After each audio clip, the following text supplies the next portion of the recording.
I'm with Rachel Goldberg from Bring Hersh Home campaign. Now, Rachel, who is Hersh? Hersh is my son. He's my eldest child.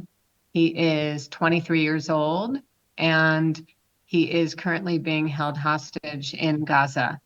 Now, there was obviously a terrible terrorist attack in Israel on the 7th of October. How did you get to hear about it and how did things come about? Tell us your story. Well, on the evening of October 6th, we actually went to synagogue together as a family because it was the Jewish holiday of Simchat Torah, which is when we finish reading the entire Torah, the entire Old Testament, actually just the first five, and then we spin the Torah back to the beginning, and it's considered a really joyous, probably the most joyous of our holidays. And we dance with the Torah at synagogue. And so we were together as a family. I have Hersh is my eldest, as I mentioned, and then I have two daughters who are 20 and 18. So the five of us were at synagogue, and then we went to friends who live nearby for dinner. And Hersh had brought his camping backpack with him because he had said that after dinner, he and one of his childhood best friends, whose name is Honor, were going to go out camping and doing something fun.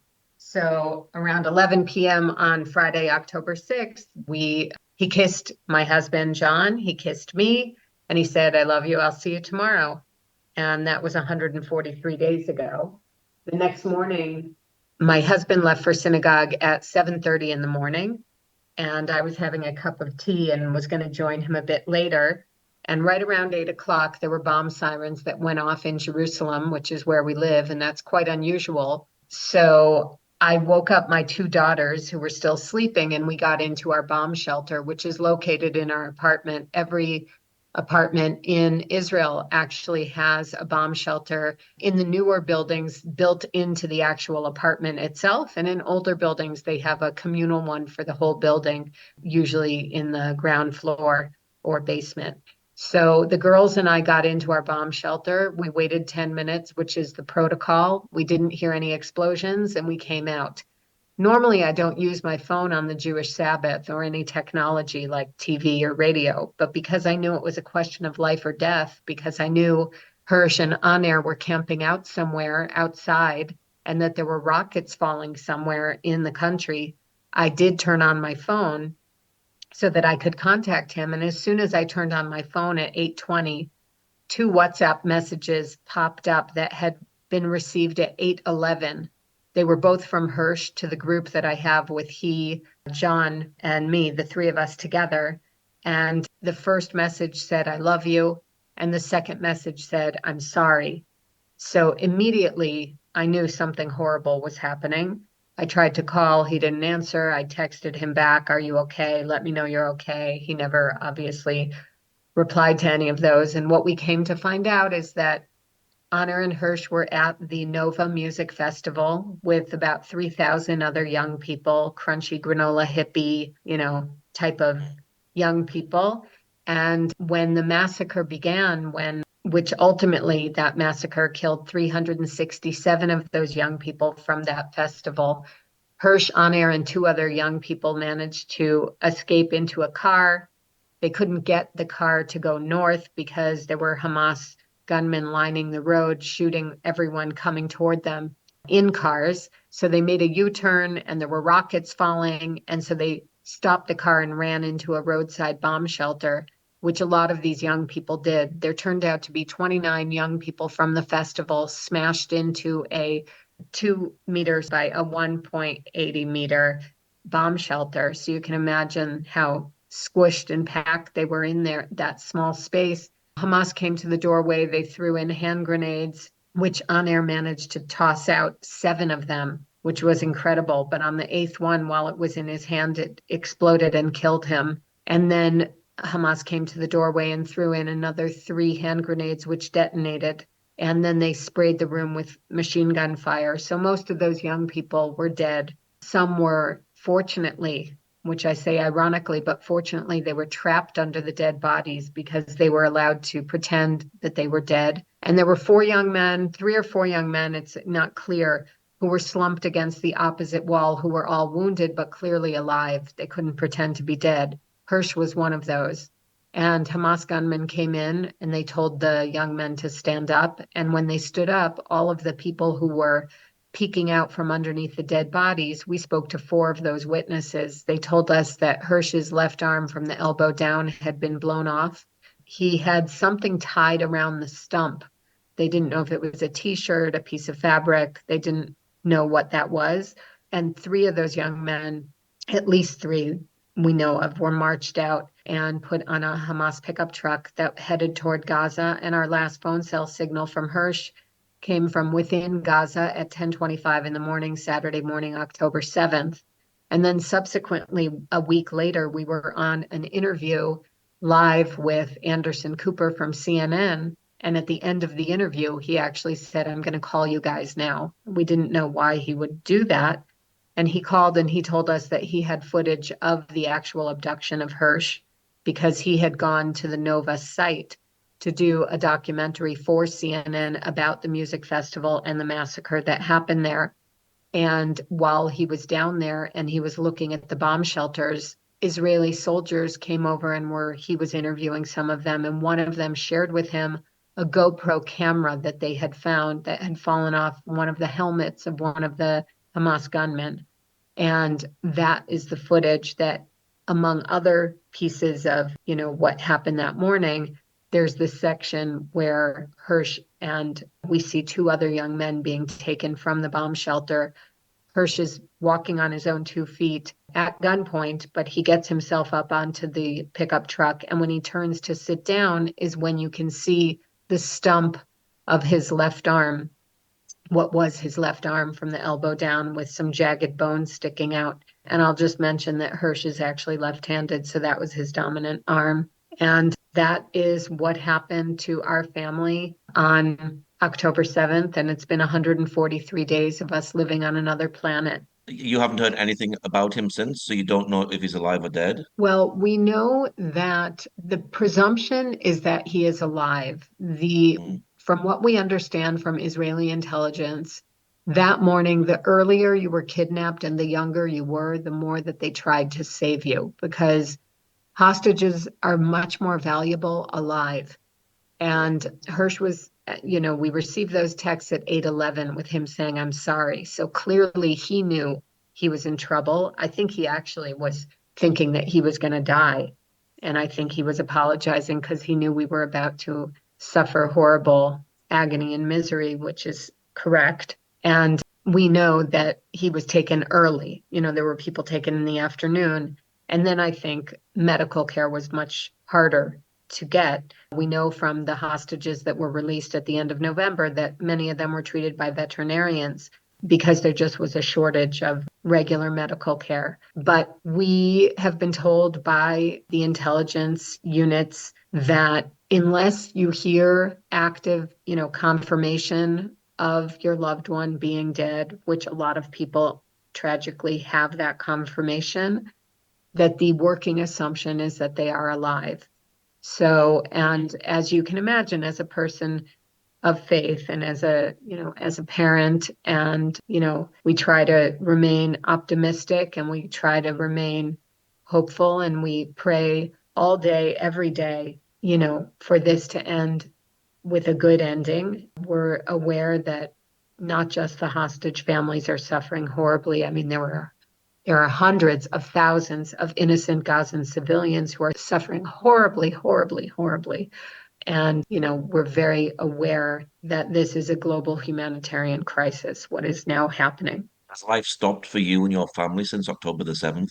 It has completely stopped in terms of our life. We call it the before. I have not gone back to my job, my regular job. My husband, John, also has not. We work full time doing the Bring Hersh Home campaign. And it's really part of a larger campaign. I mean, obviously, we want to save Hersh. We also want to save the 133 other, or I should say, we want to bring them home. Some of them are already no longer alive. We know that. So the ones that are alive, we want to bring them home alive. And we work about 20 hours a day, relentlessly, tirelessly. And time is frozen for us in many ways. I couldn't believe it the other day, realizing that it's almost March, because truly, in my mind, it is October 7th. What sort of things are you doing to campaign for this? Well, we kind of have had a two-pronged approach from the beginning. One prong is really focusing on advocacy and sharing the story and trying desperately to explain to the world that the hostage crisis really is its own encapsulated crisis, meaning on October 7th, when 242 people were dragged across the border, at that time, they were representing 39 different countries. They were representing Christians, Jews, Muslims, Buddhists, and Hindus.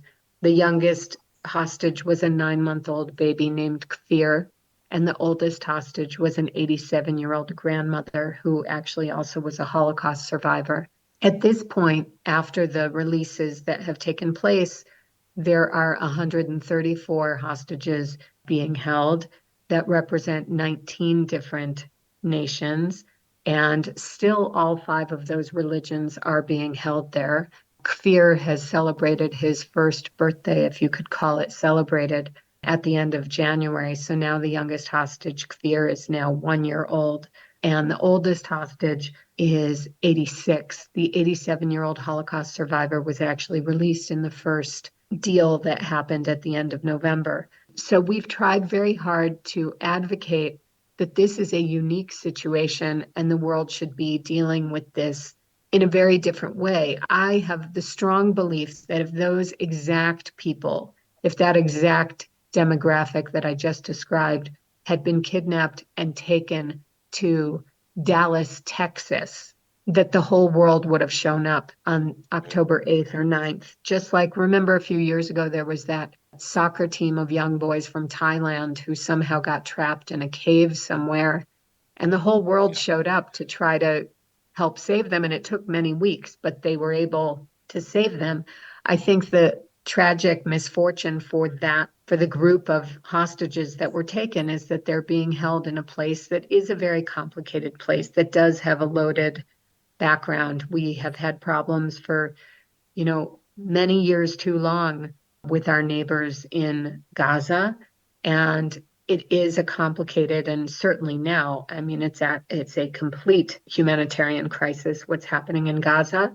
And I think, that these things are being conflated together is so unfortunate and tragic for these hostages who are really just pawns in a game, as are these innocent Gazan civilians who are pawns in a game as well. But now both things are happening in the same place, which is not, helpful for either. So our first prong was advocacy and just explaining the situation, because I think, from what the rhetoric and the screaming that we hear is that people are saying all these hostages are Jews, all these hostages are Israeli. And if you happen to hate Jews or hate Israelis, so then, you don't really care about this hostage situation, which ignores the fact that we have Muslim Arab hostages being held with Hersh. So I think that that's an important piece of information for people who are screaming to know about. So that was one prong. And the second prong was a diplomatic, political prong to try to meet as many people in power and as many leaders all over the world as possible to try to help get these people free. So a typical day is we do a ton of press, especially because we happen to speak English.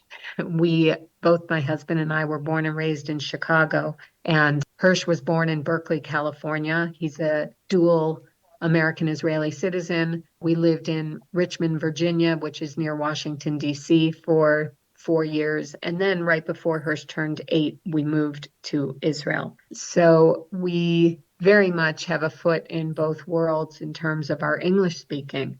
And so we are asked often to go and speak in different locations. I spoke twice to the UN. I spoke once in New York and once in Geneva. I was asked to go speak to the Pope on behalf of the hostages with another group, a small group of other hostage families. I was asked to speak with the president of Israel, to Elon Musk, many different people who are seen as leaders with power, influence, and, a voice louder than any of the hostages who are being held without a voice. And then we speak to groups. We speak to groups of people big groups. Yesterday, we ended up speaking to 500 people between two different groups that we spoke to that were here either on solidarity missions from all different faiths or, just from people from all over the world. And we also spend a lot of our time talking to people, ministers in the Israeli government who are not necessarily convinced that the hostage issue is the priority. The Israeli government has stated that their objective is first, they don't say first, they say there are two equal objectives. One is to diminish Hamas's military capacity so they are not able to replicate October 7th again, which I understand. And the second, supposedly equally important objective is to get these hostages back home. But we see a lot more action on the first goal, and we see a lot less action on the second goal, and a lot more foot dragging, and a lot more deciding if we should talk, when we should talk, who we should talk to, should we talk, what should we talk about? Okay, then maybe in another week we'll talk. And the problem is the urgency because we know the hostages are dying. They're in an active war zone, and the situation in Gaza is dire for anyone living in Gaza. It doesn't matter if you're a citizen of Gaza or if you are a hostage in Gaza. Being in Gaza right now is one of the most dangerous places on earth. And, it is something that we as hostage families are obviously terrified about every single moment of every single day. That is obviously a very emotional time. Is your faith helping you at the moment? It definitely is. We were faithful people. Both my husband and I have been privileged to lead a religious life for many years. My husband was privileged to be born and raised in a very religious home. My home had strong Jewish values, but I didn't grow up in an observant religious home until my parents switched me to an Orthodox Jewish day school when I was 13. And then from that time, I've lived a religious life. And I will say that praying every morning, which I do religiously, it takes about a half an hour, is very important, especially during this time when you feel so unmoored in so many ways. My faith helps anchor me. Throughout the day, I am constantly saying different psalms, which I find very helpful. I've said that I feel like Psalms is a self-help book because you can pick out the one that speaks to you in that moment. And of course, there are Psalms of praise, but there are also Psalms of saying, where are you? Don't hide your face from me, God. I'm suffering. I'm in the darkness and I need you. Where are you?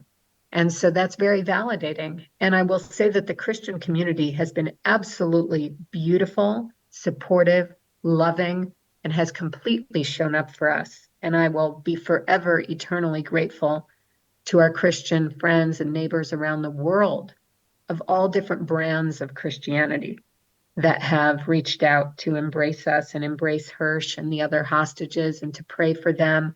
I have people who are in constant touch with me, sending me different psalms. They're saying Christmas Eve was beautiful. We received thousands and thousands of photographs of people's Christmas dinners with an empty plate that had Hersh's name on it. We had people sending us photographs from midnight mass with Hersh's poster and other posters of hostages on the altar with candles around those posters. That gives me faith again, renewed faith in humanity, which, by the way, is what the Pope said to me when I was in Rome and I showed him the video of Hersh's abduction. And Pope Francis said, what you've experienced is terrorism, and terrorism is the absence of humanity. And that was such a wise, succinct, helpful way for me to reconcile what has happened to us and what we are going through. It helps me have faith in the goodness of humanity and to understand that what happened to us and what is continuing to happen is a piece of a lack of humanity. Are you hopeful for a deal to get the hostages out of Gaza? I'm hopeful and desperate. Mm. I'm hopeful and desperate. And hope is mandatory. I say that all the time. There's a wonderful book. Mystery is the last name of the writer. I'm forgetting his first name.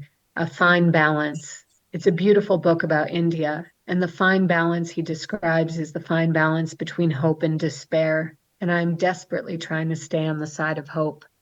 and not fall into despair. But there are moments where it's real fear because it's clear to me now, after all of this time, that we are all pawns in this game, that just so few at the top, these leaders of all the parties, are playing a game. And my son and myself, my family, and all the hostage families and the innocent civilians in Gaza, we are the pawns in this game.